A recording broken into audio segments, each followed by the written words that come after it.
आज बताऊंगा HP 15BS में रैम को कैसे करें अपग्रेड। सबसे पहले पीछे से बैटरी निकाल लें और पूरा स्क्रू खोल लें।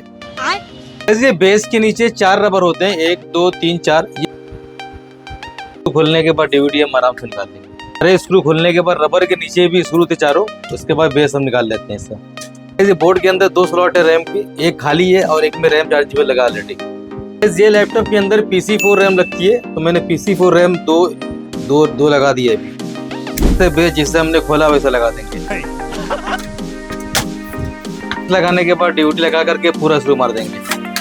बैटरी लास्ट में लगाने के बाद हम डिस्प्ले चेक करेंगे। तो गाइस ये लैपटॉप के अंदर अभी रैम 4 से 8 GB हो गई है। आपके लैपटॉप में कितनी GB रैम है आप हमें फोन करके जरूर बताएं।